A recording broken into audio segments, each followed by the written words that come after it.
Hi, my name's Alistair and I'm the freshwater ecologist with the Bay of Plenty Regional Council. My job as a freshwater ecologist is to study life in the rivers and streams throughout the region. When most people think of life in our rivers and streams, they think of birds or fish, and these animals are often the biggest and most noticeable. However, there is also another large group of animals which mostly go unnoticed. These are, of course, the invertebrates. In this video, I wish to explain what invertebrates are, what their roles in aquatic ecosystems are, and how we can use them to monitor stream health. So firstly, what are the invertebrates? They are basically small animals without backbones. They include aquatic insects such as browsing mayflies, which consume algae growing on stones. They also include caddisflies, which are well known for building small cases out of sticks and stones, which they carry around them as a form of shelter or protection. Other invertebrates include snails, which are also very common in slow-flowing streams, where algae or slime growth is common. Invertebrates are important because they consume algae and decaying organic matter in streams. There are also predatory invertebrates which consume other invertebrates. However, all these invertebrates are consumed by either fish or by birds. So basically, without invertebrates, there would be no fish or birds in our waterways.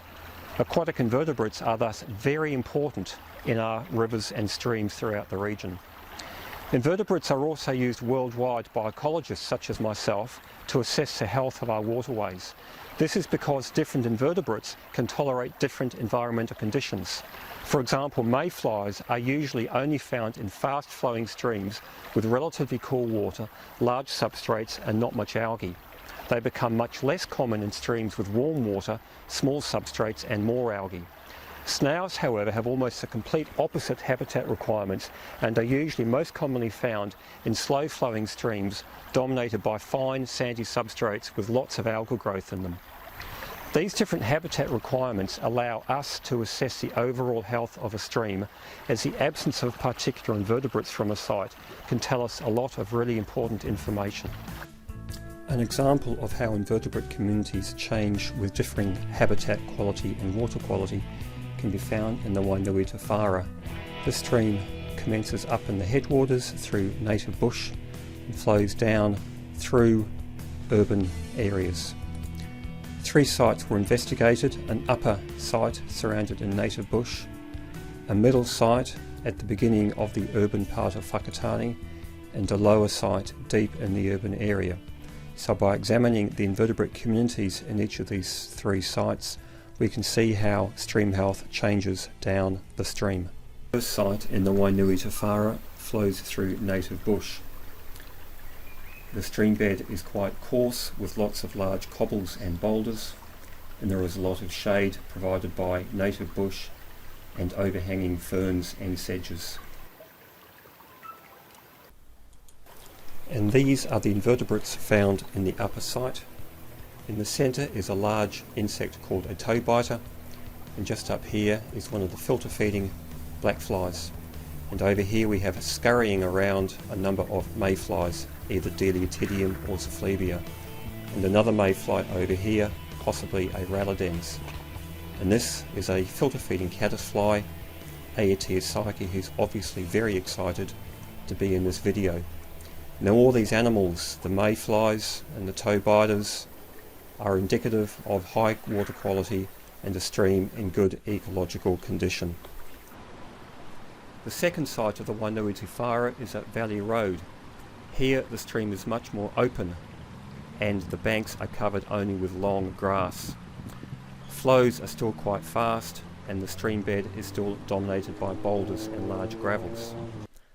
Unlike the upper site, the stream here receives stormwater inputs. When it rains, rain runs off our roads and our car parks, down the gutters and into the reticulated stormwater system. This water contains a lot of contaminants such as oil and petrol which drips from cars, as well as heavy metals that come from our tyres and our brake pads. All this ends up in our streams, thus lowering the water quality. So the invertebrates at this site are quite different. We have lots of midge larvae and ostracods, which is a type of crustacean. The dominant invertebrates are these snails, Podonopurgus, but we still see our friend Aetia psyche here, as well as some other caddisflies, Pycnocentrodes over here. So although we have the sensitive caddisflies such as Pycnocentrodes and Aetiopsyche, the fauna is becoming more dominated by snails and midges, and this reflects the slightly lower water quality and changed habitat conditions at this middle site. This is the lowermost site of the Wainuioti-Whara at King Street.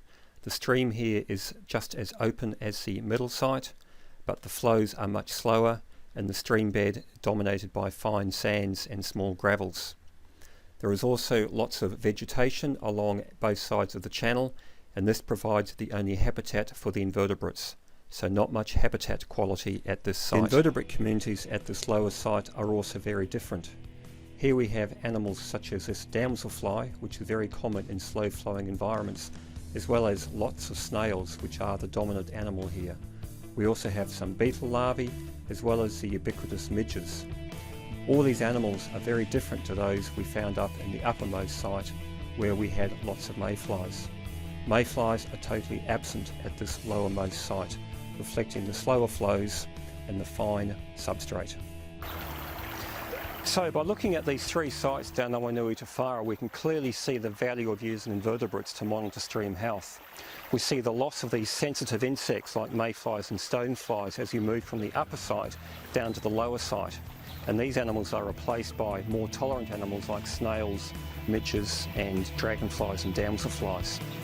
So because the invertebrates are responding to the overall changes in stream health, we can then use them throughout the region to assess changes in stream health. And then from this we can look at the overall state of our rivers and also any trends in how river health changes over time.